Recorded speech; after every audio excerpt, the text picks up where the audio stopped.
आशा करता हूं आप सब बहुत अच्छे होंगे। मेरा नाम है सिद्धांत अग्निहोत्री, स्टडी ग्लोस पे आपका बहुत बहुत स्वागत है। वैसे तो दोस्तों एक ट्रेन का और अभी डीरेल हो गई है ना। फिलहाल अभी एक लोग की जान गई है, 20 पैसेंजर्स घायल हैं।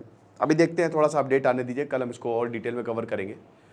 लेकिन हम कंचनजंगा एक्सप्रेस की आज फिर से बात करेंगे। देखिए, इन्वेस्टिगेशन रिपोर्ट आई है और जो इसमें कहा गया है वो वाकई में चौंकाने वाला है। बच गए, अच्छा हुआ पीछे पार्सल वैन लगे हुए थे, वरना कंचनजंगा एक्सप्रेस मतलब आप समझिए कि भयानक कैजुअलिटी होती। तो आप देख सकते हैं ये अप्रोक्सीमेट लोकेशन थी। क्या हुआ, न्यू जलपाईगुड़ी से ट्रेन लगभग 8:27 पे निकली, ठीक है। उसके आगे आता रंगापानी स्टेशन, और रंगापानी 11 किलोमीटर रंगापानी पे इसको क्रॉस कर गई, और उसके छतरहाट स्टेशन उससे पहले वहां पे ही ट्रेन खड़ी थी। मतलब कंचनजंगा वहां पे अपने सिग्नल का वो कर रही थी, इंतजार कर रही थी।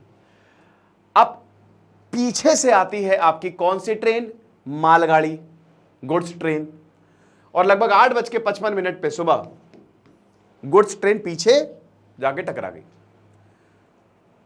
और बहुत दुखद हादसा था। अब क्या हुआ कि शुरुआत में ये बोला गया कि ड्राइवर की गलती है, लेकिन अब जो रिपोर्ट आई है मैं बताऊंगा आपको एक एक चीज़, और अब आपकी आंखें खुलेगी। भाई रेलवे, मैं बोलूंगा अश्वनी वैष्णव से इन सब पे ध्यान दे। ठीक है, वंदे भारत चल रही है, तेजस चल रही है, लेकिन बहुत इंपॉर्टेंट है भाई। अगर ये इन चीज़ों पे ध्यान नहीं दिया गया, कवच सिस्टम कब इंस्टॉल होगा, कब पूरे इंडिया को कवर करेगा, बहुत इंपॉर्टेंट है वो सिस्टम। इमरजेंसी अपने आप ब्रेक लग जाएंगे, समझ रहे हो। तो वी हैव टू अंडरस्टैंड कि यहाँ पे क्या हुआ है और क्या सबक है। और आपको बता दूं, एक बहुत बड़ी बात बोली है इन्वेस्टिगेशन रिपोर्ट में, ये बताया गया है कि ये accident it was waiting to happen. लापरवाही है यहाँ पे भयानक, लोगों की जान क्या मजाक है, ये होना ही था। It was waiting to happen. हर कोई मस्त, जनता पस्त। तो ये हालात हैं। अब इस रिपोर्ट पे कोई ज्यादा बात करेगा नहीं, आप इसको शेयर करिए, बहुत शेयर करिए। लेकिन रेलवे पे मैं, देखिए, मैं पर्सनली इंडियन रेलवे को बहुत प्यार करता हूं, क्योंकि भाई मैं खुद बहुत सफ़र करता हूं। और मुझे ये भी पता है कि भारत का रेलवे नेटवर्क दुनिया का सबसे बड़ा भी है, चौथे नंबर पे आता है, और भारत की लाइफलाइन है, क्योंकि हर रोज़ करोड़ों लोग सफ़र करते हैं। उस हिसाब से हादसे कम हैं, लेकिन हैं। तो अगर एक हादसा भी हो रहा है ना, एक जान भी जा रही है, वो भी एक बहुत बड़ी दिक्कत है। टेक्नोलॉजी है, आप उसको डिप्लॉय करिए। जहां और देशों में एक भी हादसे नहीं होते हैं, वो इसको लेकर बड़े गंभीर हैं, वहां इन सारी चीज़ों को लेकर लगता है कि क्या कर रहे हैं हम। बात करेंगे इसकी, लेकिन उससे पहले हम बात करेंगे हमारे शानदार आंसर राइटिंग कोर्स की। 20 जुलाई से क्लास शुरू होने वाली है, यानी कि परसों से। टेलीग्राम ग्रुप बना दिया गया है। अब देखिए, क्लास शुरू होने वाली है, फटाक से कोर्स को आप अवेल कर लें, ठीक है ना। लक्ष्य बैच हमारा 10,000 रुपये का 1 साल का, बहुत ही ज़बरदस्त मौका है आपके पास, उसको भी आप ज्वाइन कर सकते हैं। 600 रुपये का ये कोर्स है, आमतौर पे बहुत महंगे कोर्स मिलते हैं। आंसर राइटिंग तुरंत आपकी इवैल्यूएट होगी, आप जो भी लिखेंगे बताया जाएगा कि इसमें क्या क्या गलतियां हैं। आंसर राइटिंग प्रैक्टिस आपको करवाई जाएगी। स्टेट एग्जाम, स्टेट पीसीएस और यूपीएससी दोनों के लिए, जिसमें भी आंसर राइटिंग आती है, आपको बहुत ज़्यादा फायदा देने वाला है। ओके, तो क्या जो रेलवे पैनल की रिपोर्ट है, मैं पीपीटी वाइज चलूंगा, क्या बोला है, ठीक है ना। 10 लोगों की जान गई थी, और बोला है कि एक्सीडेंट इन वेटिंग। ये एक्सीडेंट वेट कर रहा था, मतलब it was suppose to happen. हम कुछ भी नहीं, हेलो हेलो हेलो, ओके, शायद आवाज चली गई थी। तो it was waiting to happen. तो यहां पे जो फाइंडिंग है, लैप्सेस बताए गए हैं, मल्टीपल लेवल्स पे लैप्सेस बताए गए हैं कि बहुत दिक्कत हुई थी, ठीक है ना। और क्या क्या लैप्सेस थे, ये क्या क्या गलतियां थी, चलिए एक एक करके इस पे ध्यान देते हैं। चलिए, तो सीआरएस, हम सीआरएस ही बोलेंगे, commission of safety of railways. तो ये कमीशन बनाई गई, इन्होंने अपनी प्रोविजनल फाइंडिंग, शुरुआती फाइंडिंग जो है वो रिलीज कर दी है। आमतौर पे ऐसा होता है कि कमीशन बना दी जाती है, लोग भूल जाते हैं। आज हल्ला हुआ, 4-5 दिन बाद भूल जाएंगे, लोग व्यस्त रहते हैं। लेकिन ये भूलने वाली बात नहीं है दोस्तों, क्योंकि इस पे ये हमारी बात है। हम रेलवेज में सफर करते हैं, हम ट्रेन में जाते हैं। तो 17 जून को ये एक्सीडेंट हुआ, आज से 1 महीना पहले, ठीक है ना। आप देखिए, आज 17 जुलाई है, तो 1 महीने पहले ये एक्सीडेंट हुआ। यहां पे क्या हुआ, लोको pilots, Rahul Gandhi loco pilot से मिले। अब मुझे नहीं पता क्योंकि बहुत कुछ हुआ उस बीच में। लेकिन एक चीज़ सच है, लोको पायलट्स की ज़िंदगी झंड है, लोको पायलट्स की ज़िंदगी बहुत अच्छी नहीं है। एक्चुअली क्या है ना, railway is under staffed, railway की भर्तियां होनी चाहिए, रेलवे जो है वो इस पे काम करे, भर्तियां निकाले। क्योंकि देखिए लोको पायलट्स को बहुत, देखिए जो एक्सप्रेस हैं वो ठीक है, जो पैसेंजर जो बढ़िया ट्रेन्स में है वो, लेकिन जो मालगाड़ियों में है, और ज़्यादातर हमारी मालगाड़ियाँ हैं, उनकी लाइफ बहुत, क्योंकि लगातार उनको शिफ्ट करनी पड़ती है। गर्मियों में भाई हर जगह हर इंजन में एसी नहीं होता है, तो थोड़ा सा दिक्कत है, तो ये हमको समझना पड़ेगा। तो जो लोको पायलट है, जो ट्रेन चलाता है, जो ड्राइवर है, पहले तो उस पर ही ब्लेम डाल दिया गया, ठीक है ना, और ये सारी चीज़ें की यहाँ पे। लेकिन अब पता चला है कि भाई सिग्नल्स तो थे ही डिफेक्टिव सिग्नल्स। दो तरीके के सिग्नल होते हैं, चलिए यहीं पे ही बात कर लेते हैं। एक तो होता है ऑटोमेटिक, हमारे ऑटोमेटिक सिग्नल्स हैं। ऑटोमेटिक सिग्नल्स क्या है, हर आधे आधे किलोमीटर पे सिग्नल लगे रहते हैं, और इसमें क्या होता है कि जैसे ग्रीन सिग्नल मतलब ट्रेन जाओ, दो येलो सिग्नल मतलब ट्रेन, अगला सिग्नल जो है मतलब ट्रेन को धीमे होना, अगला सिग्नल मतलब अगले के अगला सिग्नल रेड है। एक येलो सिग्नल का मतलब अगला सिग्नल पक्का रेड है। आप समझ रहे हो, इसका मतलब क्या है कि आगे आपकी ट्रेन चल रही है, तो जैसे ही ट्रेन पास होती है ग्रीन सिग्नल क्या हो जाता है, जैसे ही ट्रेन पास हुई तो भाई अब आगे मान लीजिए कि दो येलो सिग्नल है, यानी कि उसके आगे के आगे ट्रेन चल रही है, समझ रहे हो। तो ऐसे जैसे एक ग्रीन है, ट्रेन पास हुई, उसके बाद फिर वो ट्रेन पास हुई, फिर ट्रेन पास हुई, फिर ट्रेन पास हुई, ठीक है, तो उस हिसाब से सिग्नल बदलते रहते हैं। लेकिन जैसे ही ट्रेन प्लेटफॉर्म पे एंटर हो जाती है तो फिर वो मैनुअल सिग्नलिंग, यानी कि फिर वो स्टेशन मास्टर देखता है, एक बार लूप लाइन में चली गई तो फिर वो स्टेशन के पास आ गई, फिर उसकी जिम्मेदारी, राइट। तो ये चीज है। तो यहां पे सिग्नल्स की बात हुई। अब देखिए सिग्नल लगभग सुबह 5:15 बजे फेल हुआ था, यह बात सच है, और उसके बाद एक लेटर दिया गया, इसकी भी बात करेंगे। तो यहां पे एक्सीडेंट इन वेटिंग बोला गया है सीआरएस ने, कि एक्सीडेंट जो है ये वेट कर रहा था, ये होना ही था। और जो authority improper authority letters issue किए गए थे जोनल लेवल पे लोको पायलट्स को, वो गलत थे। वो मतलब लेटर दे दिया, अब तुम समझो समझना ना समझो, कुछ लिखा नहीं, कुछ समझाया नहीं गया, कोई एडिक्वेट इंफॉर्मेशन नहीं थी जो लेटर दिया गया था। अब यहां जो जैसे ही जो लोको पायलट थे अरुण कुमार, उनको शुरुआत में रेलवे अथॉरिटीज ने बोला कि इनकी गलती है। हमको भी यही लगा कि इन्होंने सिग्नल देखा नहीं, अलर्टनेस थी भाई इनकी। फाइंडिंग में ये पता चला है कि इन्होंने बहुत कुछ किया, देख लिया था इन्होंने कंचनजंगा एक्सप्रेस के लिए, ब्रेक भी लगाए, 75 किलोमीटर से ये 40 किलोमीटर पे लेके आए, लेकिन ब्रेक आपको थोड़े पहले लगाने पड़ते हैं ट्रेन में, ठीक है, अगर बहुत स्पीड से ट्रेन चल रही है।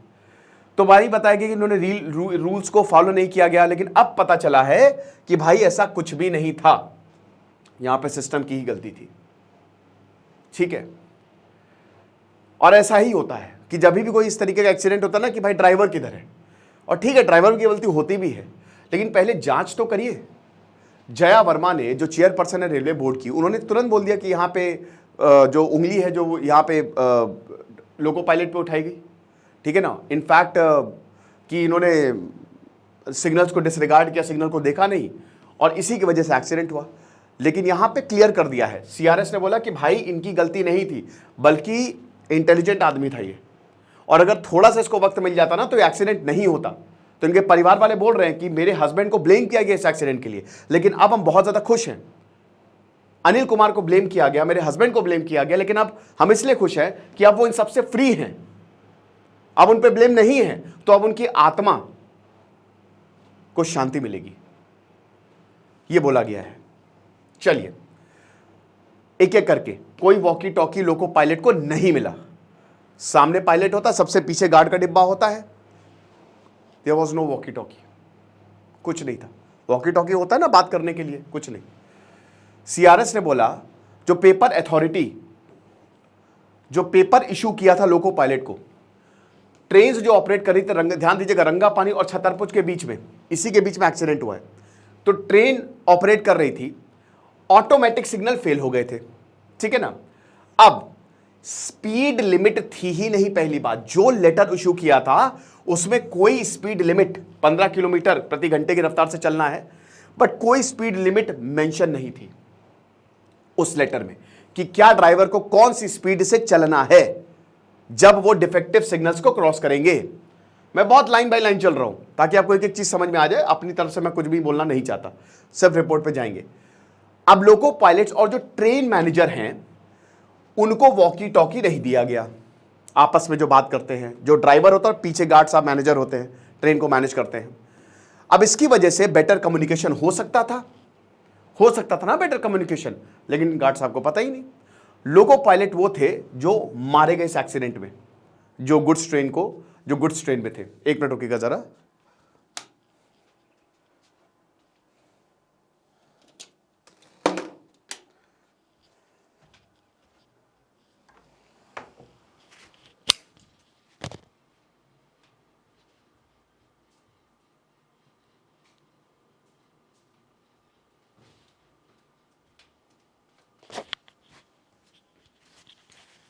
सॉरी, माफ कर दीजिएगा, ठीक है ना। तो ये हुआ, तो यहां पे यही बोला गया कि कोई बेटर कम्युनिकेशन नहीं थी और लोको pilot was killed in the accident. जो मालगाड़ी के लोको पायलट थे उनके ड्राइवर थे। फ्रंट कोलिजन हुआ ना, तो जाहिर सी बात है बचने का कोई चांस ही नहीं था। अब देखिए, जो गुड्स ट्रेन है जो कि कंचनजंगा एक्सप्रेस से कोलाइड हुई, ये दिया गया था T/A 912, ये लेटर दिया गया था, राइट। T/A 912 लेटर जो है वो दिया गया। अब देखिए, अथॉरिटी ने ये लेटर तो दे दिया, लेकिन इसमें कुछ इंफॉर्मेशन नहीं। क्या इंफॉर्मेशन थी? कि सारे सिग्नल तोड़ देना, सारे सिग्नल तोड़ दो। ना तूने सिग्नल देखा ना मैंने सिग्नल देता, एक्सीडेंट हो गया, रब्बा रब्बा, यही हुआ। तो ऑल मेंशन डिफेक्टिव सिग्नल्स को पास कर दीजिए, कोई कॉशन ऑर्डर था ही नहीं। अब ये एक इंप्रेशन था, दिस क्रिएटेड, कि भाई देखिए सारे डिफेक्टिव सिग्नल्स को मैक्सिमम परमिसिबल लिमिट्स के साथ पास कर दो, फुल स्पीड में ट्रेन चलाओ, क्योंकि इस लेटर में कुछ था ही नहीं। और जब अथॉरिटी ने इशू कर दिया है, हर इंसान, कोई भी नहीं चाहता जब आपकी ट्रेन रुकती है, सबसे ज्यादा दुख पता किसको होता है? ड्राइवर को। कोई भी नहीं चाहता ट्रेन लेट हो, ठीक है, लेकिन ड्राइवर के, लोको पायलट के हाथ पे कुछ नहीं है, वो बिल्कुल नहीं चाहता। लेकिन यही है कि मैक्सिमम परमिसिबल लिमिट, दौड़ा दो ट्रेन को, समझ रहे हैं। अब मैक्सिमम स्पीड कितनी थी? 110 किलोमीटर प्रति घंटा। इस सेक्शन पे ट्रेन इतनी स्पीड से चलती है। मालगाड़ी कितनी स्पीड से चल रही थी? 78 किलोमीटर प्रति घंटा। एक मालगाड़ी के लिए यह स्पीड ज्यादा है, अच्छी खासी स्पीड है, राइट। स्लो स्पीड पे जाओगे आप बच सकते हो, तेज स्पीड पे जाओगे बचने के चांसेस कम है। ड्राइवर की गलती ही नहीं है, क्योंकि लेटर में क्या लिखा है? पास कर दो सारे, मैक्सिमम परमिसिबल स्पीड से पास कर दो। अब जब लोको पायलट ने देखा कि सामने कंचनजंगा एक्सप्रेस खड़ी है, उसने इमरजेंसी ब्रेक्स अप्लाई किए। 40 किलोमीटर प्रति घंटा तक ये ट्रेन आई, बट उससे नीचे नहीं जा पाई। आपको थोड़ा सा दूर इमरजेंसी ब्रेक लगाने होते हैं। बस मुझे यही था कि लोको पायलट को कूद जाना चाहिए था, बट ऐसा नहीं हुआ, ठीक है ना। उनको लगा ट्रेन रुक जाएगी, बट रुकी नहीं, और उसके बाद कंचनजंगा एक्सप्रेस से भिड़ गई। रिपोर्ट ने बोला है कि इन्होंने थ्रॉटल को एडजस्ट किया था 5 मिनट में 10 बार, यानी कि he was very much alert. तो loco pilot was very much alert, उन्होंने देख लिया था सामने ट्रेन खड़ी है, सट सट वो थ्रॉटल होता है ना रोकने के लिए, इमरजेंसी ब्रेक अप्लाई किया, बहुत अलर्ट किया, नहीं हो पाया, डिड नॉट हैपन। अब देखिए रिपोर्ट ने और क्या बोला है, जो ऑटोमेटिक ब्लॉक सिग्नल्स हैं उनको फॉलो ही नहीं किया गया। इसकी भी बात कर लेते हैं। तीसरी गलती, रिपोर्ट ने बोला है कि ऑफिशियल्स जो हैं उनको जो ये ऑटोमेटिक ये जो ब्लॉक सिग्नल इनको जल्दी से ठीक कर देना चाहिए था। ये लगभग सुबह 5:50 पे फेल हुआ, फेलियर रिपोर्ट किया गया। मेजर सिग्नल फेलियर था, क्योंकि कोई भी सिग्नल इस समय काम नहीं कर रहा था, और ABS ऑटोमेटिक ब्लॉक सिग्नलिंग भी बंद हो गई, ठीक है, एवरीथिंग वॉज डन। अब इसमें क्या होता है, one train is allowed to stay between 2 stations. 2 stations के बीच में, जैसे रंगापानी छतरहाट है, एक स्टेशन जो है वही चलेगी, मल्टीपल ट्रेन नहीं मतलब एक ट्रेन नहीं चलेगी, एक ही ट्रेन चलेगी, मल्टीपल ट्रेन नहीं चल सकती। मतलब कि जैसे मान लीजिए कि अगर सिग्नल फेल हो गए भाई, तो आप समझ सकते हो ना कि एक ट्रैक पे बहुत सारी गाड़ियां तो चला नहीं सकते, गूगल मैप नहीं है ना, यहां पे रेलवे ट्रैक्स है, तो दो स्टेशन के बीच में एक ही ट्रेन चलेगी। जब वो ट्रेन चली जाए तो दूसरी ट्रेन आएगी और कोई ट्रेन नहीं चलेगी। हर 8-10 किलोमीटर पे एक ना एक स्टेशन होता ही है। ओके, छोटा सा मोटा सा। कोई ट्रेन जो है वो इस स्ट्रेच को नहीं जाएगी जब तक दूसरी ट्रेन अगले स्टेशन पे ना पहुंच पाए, राइट। तो कम से कम 8 से 10 किलोमीटर का फासला होता है दोनों ट्रेन के बीच में, और विथ स्पीड रिस्ट्रिक्शंस ऑल्सो। अब देखिए क्या हुआ इसमें, इस केस में जो ऑटोमेटिक ब्लॉक सिग्नल है, इसको declare, not declaring the automatic block signal का मतलब यह है कि जो रंगापानी में स्टेशन मास्टर है उसने क्या किया, आंदो मालगाड़ी को आने दिया सेक्शन में। कैसे आने दिया? नहीं आने देना चाहिए था ना, वहीं पे ट्रेन को रोकना चाहिए था। आगे कंचनजंगा एक्सप्रेस खड़ी है, दो स्टेशन के बीच में एक ट्रेन यहां, लेकिन यहां पे मालगाड़ी भी घुस गई। तो यहां पे बोला कि गुड्स ट्रेन को इस सेक्शन में एंटर होने दिया। ये कंफर्म ही नहीं किया जो छतरहाट में स्टेशन मास्टर बैठा है कि कंचनजंगा क्रॉस हो गई कि नहीं हो गई है। किसकी गलती है ये? Station master. ट्रेन आ रही है, आप बोलोगे ना छतरहाट में कौन खड़ी है, कंचनजंगा की नहीं? अरे 2 मिनट लगता है, आप तो ट्रेन को रोको, गुड्स ट्रेन को रोको। लेकिन पूछा ही नहीं गया।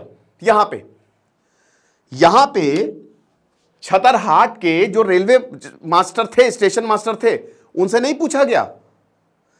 ट्रेन वहां पे खड़ी है कंचनजंगा, उनको खुद इंफॉर्म कर देना चाहिए था। मिसकम्युनिकेशन, लापरवाही है भाई। मिसकम्युनिकेशन क्या है इसमें, आप समझ रहे हो? तो दिस इज शेयर नेग्लिजेंस जो ये हमको देखने को मिला है। आओ, चौथी गलती, रंगापानी स्टेशन मास्टर ने इनको रॉन्ग अथॉरिटी लेटर इशू कर दिया। TA9, ये रॉन्ग अथॉरिटी लेटर कैसे इशू? T/A 912, जिसमें स्पीड रिस्ट्रिक्शन ही नहीं है, मजाक चल रहा है।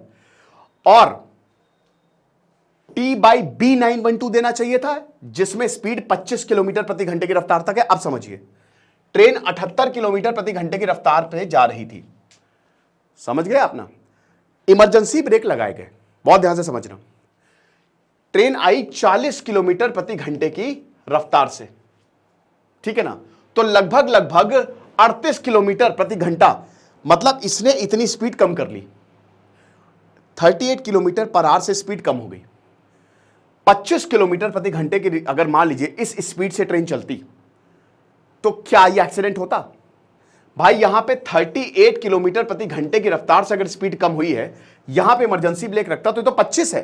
38 से 25 बहुत छोटा है, 13 किलोमीटर प्रति घंटे छोटा है, यह एक्सीडेंट बच जाता। यानी कि अच्छी खासी दूरी पे अगर इमरजेंसी ब्रेक लगाए जाते और इस स्पीड से ट्रेन चल रही होती तो अच्छी खासी दूरी पे मालगाड़ी रुक जाती, लेकिन नहीं रुकी और 10 लोगों की जान गई। ठीक है, तो ये चीज आप अभी भी उनके परिवार वालों से पूछिए, 10 लोगों से क्या हाल हो रहा होगा। उनकी तो जिंदगी उजड़ गई। अपने ऊपर लेके देखिए, जिसको आप सबसे ज्यादा प्यार करते हैं इस गलती की वजह से, तो कौन जिम्मेदारी लेगा? आप देखिए, जो 2 ट्रेन हैं इसमें तो वही एक और 5 ट्रेनें धड़ाधड़ निकली, 5 पीछे और खाली कंचनजंगा रुकी। चलिए अगली गलती की बात करते हैं। यह भी बोला कि इन दोनों ट्रेनें के अलावा रेलवे सेफ्टी रेगुलेटर्स ने बोला 5 ट्रेन इस सेक्शन में एंटर की क्योंकि सिग्नल्स डिफेक्टिव थे, हर की डिफरेंट स्पीड थी। अब देखिए, सिर्फ कंचनजंगा ऐसी थी जिसने सिर्फ इस नॉर्म को फॉलो किया, जिसकी मैक्सिमम स्पीड 15 किलोमीटर प्रति घंटे की रफ्तार से थी और हर जगह वो 1 मिनट रुक रही थी हाई डिफेक्टिव सिग्नल पे। बाकी जितनी भी 6 की 6 ट्रेनें हैं इंक्लूडिंग गुड्स ट्रेन, उसने इस नॉर्म को फॉलो नहीं किया। तो वही कह रहे हैं, ये डिजास्टर होना ही था, होना ही था। सिर्फ कंचनजंगा एक्सप्रेस थी जिसने इसको फॉलो किया। कुछ भी चल रहा है, कोई भी ट्रेन जा रही है, आ रही है, भाई कैसे रेलवे से ऐसे कैसे भरोसा कर पाएंगे यार? और क्या बोला है, 275 फेलियर्स हमको देखे गए ऑटोमेटिक सिग्नली सेक्शन में। सिर्फ कटिहार डिवीजन की बात हो रही है। जनवरी 2023 में इसको कमीशन किया गया था और 20 जनवरी 2024 तक इतने सारे हमको डिफेक्ट्स देखने को मिले, इतना दिक्कत। यानी कि यहां पे ये प्रॉब्लम होती रहती है। अब SPEAD 208 इंस्टेंसेस ऐसे हैं जहां सिग्नल पासिंग एट डेंजर अप्रैल 2019 से लेकर मार्च 2024 तक, जिसमें से 12 केसेस 12 बार ट्रेनें भिड़ गई आपस में। तो जो सेफ्टी रेगुलेटर है उन्होंने कहा कि भाई प्रिवेंटिव मेजर्स जोनल रेलवे को लेने चाहिए थे, लेकिन लिए नहीं, लिमिटेशंस।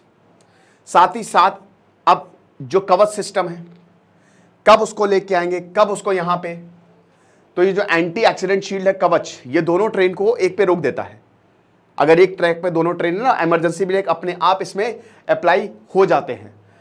लगभग 1.2 करोड़ पर किलोमीटर, बहुत सस्ता है ये, ठीक है ना। और जगह ये बहुत हाई जाता है, अगर आप देखेंगे 710 करोड़ 2023-2024 में और 540 करोड़ 2024-2025 के लिए टाइमलाइन दी गई है। कब होगा वी डोंट नो। अभी सिर्फ साउथ में ही इसको स्ट्रेच किया गया। इनिशियल प्लान यही है कि 10,000 किलोमीटर जो दिल्ली हावड़ा और दिल्ली मुंबई ये प्रायोरिटी रूट है, तो यहां पे जो है इसको सबसे पहले रोल आउट किया जाए। तो ये हिसाब किताब है, सब कुछ जीपीएस से कनेक्टेड रहता है। सबसे ज्यादा कॉज क्या है? डिरेलमेंट। आज भी एक ट्रेन जो है वो डिरेल हो गई। मैं बोल रहा हूं कि रेलवे ने अब ट्रेन एक्सीडेंट को बहुत कम किया, बहुत कम, ये बात बिल्कुल सच है। लेकिन अगर एक भी एक्सीडेंट हो रहा है तो बहुत बहुत डेंजरस है। ये लेक्चर था। अच्छा हाँ, ये भी चलिए देख लेते हैं। इस पे भी रेलवे बोर्ड ने सारे जोन्स को इंस्ट्रक्ट किया है कि भैया ट्रेनिंग प्रोग्राम्स लोको पायलट्स के लिए चलाए जाएं। मुझे लगता है स्टेशन मास्टर को ट्रेनिंग प्रोग्राम देना चाहिए, लोको पायलट्स को नहीं देना चाहिए। लोको पायलट्स को तो दें आप, ये स्टेशन मास्टर को तो जरूर दें कि भाई कौन सा लेटर इशू करना है, ये थोड़ा सा, और आप समझा भी दें और लगातार संपर्क में रहें। 1 डे इंटेंसिव काउंसलिंग सेशन जो है ऑटोमेटिक सिग्नलिंग सिस्टम पे करवाना चाहिए, और इनका असिस्टेंस जो है वो हर 6 महीने पे होना चाहिए। एक्सीडेंट हुआ तब ये, और बोला कि जो काउंसलिंग का फोकस है वो वर्किंग प्रोसीजर्स पे होना चाहिए, ठीक है ना, कि ऑटोमेटिक सिग्नलिंग जो टेरिटरीज है वो कहाँ कहाँ है, और हर एक सही फॉर्म जो है इशू होना चाहिए। और वीडियोस भी दिखाए, मिस्टेक्स, गलतियों से सीखें, ये सारी बातें बोली गई हैं। लेकिन जो है सो है आपके सामने। कुछ रहे, पढ़ते रहे। जैसे सिद्धांत अग्निहोत्री, साइनिंग ऑफ।